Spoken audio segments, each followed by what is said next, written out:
secret codes in ancient texts? Do they point to a forgotten universal truth? You can't handle the truth. Or can you? Let's find out.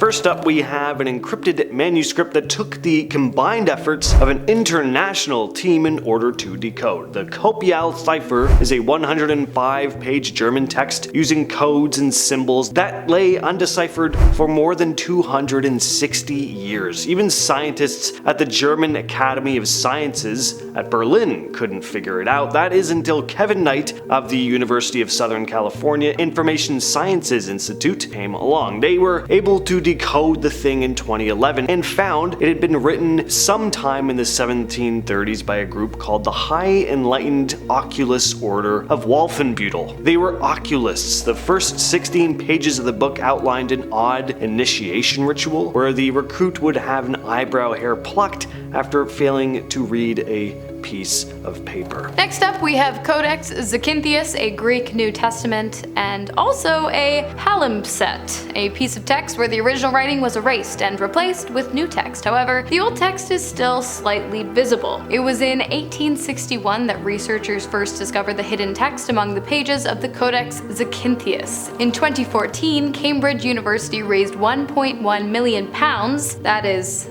dollars in the UK, to purchase what is essentially an ancient Greek Bible holding erased secrets of the past in the hopes of analyzing and deciphering the hidden text that dates all the way back to the 6th century. If they become successful in their task, the text might reveal an entirely new history of the presence and practice of ancient Greek religion. There is also commentary written in the margins of the manuscript which might possibly show what revisions were made to the text, where they were made in the text, and why. Unfortunately, that's all the information out there because at the moment, as I said, Cambridge U purchased this thing for $1.1 million, or pounds, so I really don't think they're gonna stop trying to figure it out anytime soon. Good luck, guys.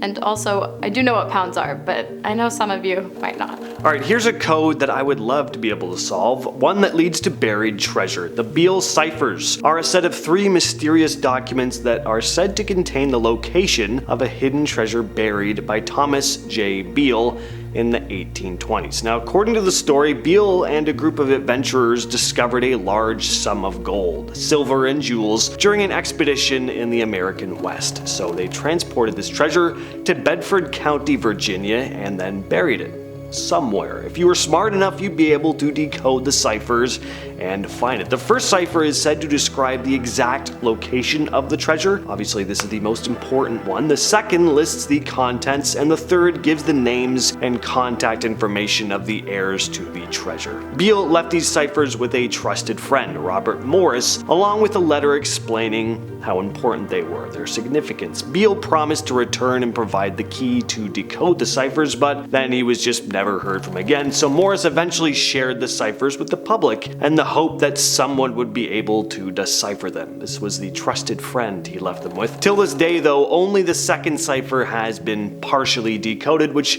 is such a tease because we have the list of what the treasure is, but not where it is. I bet like only 2 people have ever attempted to decipher the third. Like who it belongs to, that's just, who cares? If I figured out where and like what it was, it would just be mine anyway. So maybe someone has actually solved this and they just haven't told anyone.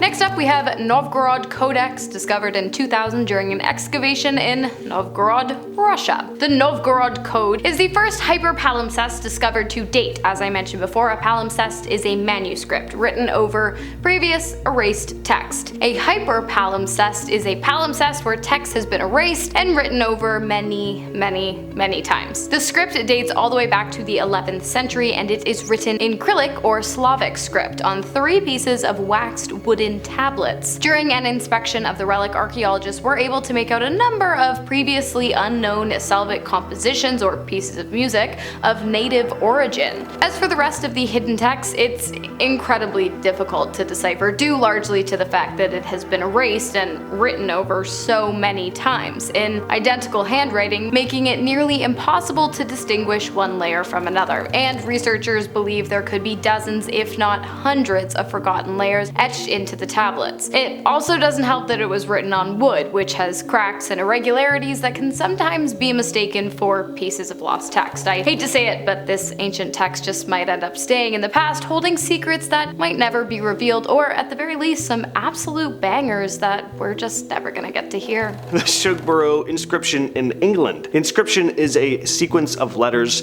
found on the Shepherd's Monument in the gardens of Shugborough Hall and Estate in Staffordshire. Till this day, nobody knows what it means, or at least if anyone does, they're not telling anyone. The monument was built in the mid-18th century, featuring a sculpture based on the famous painting Arcadian Shepherds by Nicholas Poussin. Below the sculpture are the letters OUOSVAVV,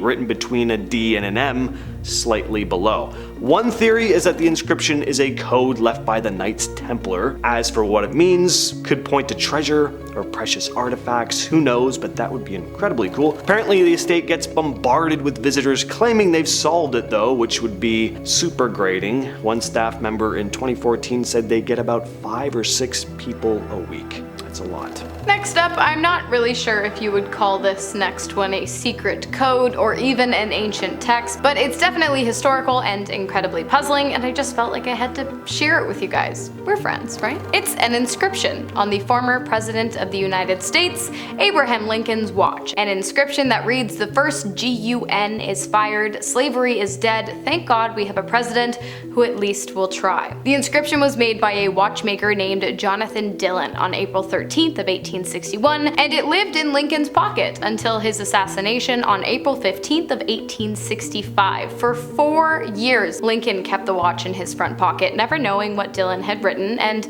never having even met Dillon either. While at the time the inscription was written, it seemed as though Dillon was carving a wish inside of the watch of the former president. It now seems as though he created a prophecy predicting the involvement of Lincoln in the abolishment of slavery, and perhaps his death because of it. Next up, we have another seemingly impossible to decipher coded treasure map, the Copper Scroll. So the Copper Scroll is one of the Dead Sea Scrolls. This one was discovered in 1952 in a cave in Qumran by an archaeologist. It was the last of 15 scrolls discovered, and unlike the others, which were mostly written on parchment or papyrus, this one is made of copper. The scroll is basically a treasure map written in Hebrew, lists a bunch of secret stashes of gold and silver. The scroll mentions 64 different locations where these treasures are supposedly hidden, but the problem is the instructions are really vague and hard to follow. They refer to landmarks and places that we don't know the exact locations of anymore. Some of it seems to be written almost metaphorically too. Just the most frustrating way you could possibly give someone instructions, not to mention the scroll is old and some parts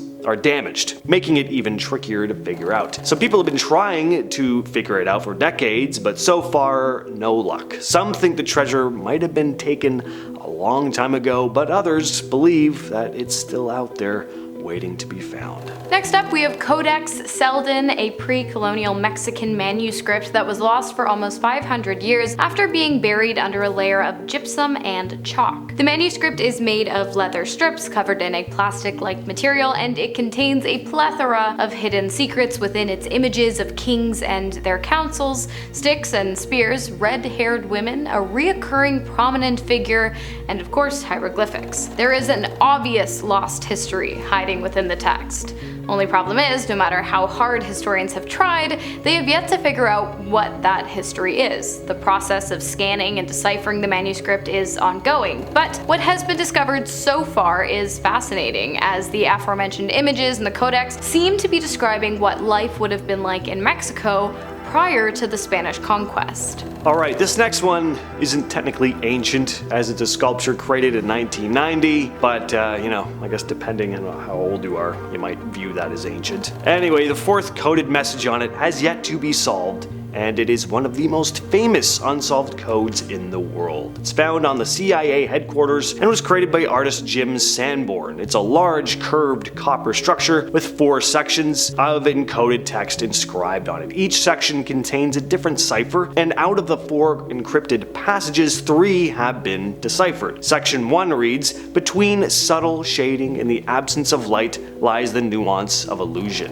Illusion was intentionally misspelled with a Q in order to throw people off. Section 2 reads, it was totally invisible. How is that possible? They used the Earth's magnetic field. The information was gathered and transmitted underground to an unknown location. Does Langley know about this? They should. It's buried out there somewhere. Who knows the exact location? Only WW. This was his last message. Then it lists a series of coordinates. Section 3 is a reference to Howard Carter's discovery of King Tut's tomb. It reads, slowly, desperately slowly, the remains of passage debris that encumbered the lower part of the doorway was removed. With trembling hands, I made a tiny breach in the upper left-hand corner, and then, widening the hole a little, I inserted the candle and peered in. The hot air escaping from the chamber caused the flame to flicker, but presently, details of the room within emerged from the mist. Can you see anything, Q? And then there's the fourth section, which has still yet to be solved. So take a look for yourselves.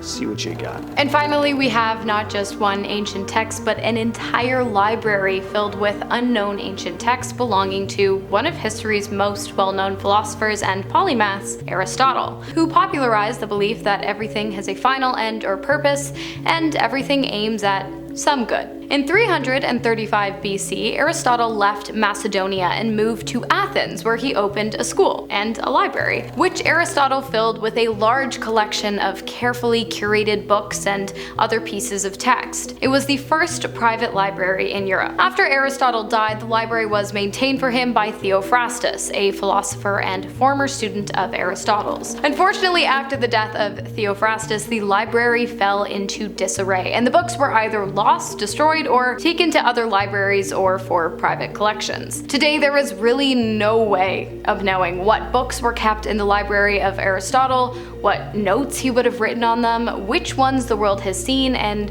which ones the world will never get to see. It's a mystery, and it's a damn shame. You good at cracking codes? You good at like puzzle games and stuff like that? Nope. I've never solved Rubik's Cube, and I don't think I ever will. Alright, we'll catch you in the next one, guys. Bye.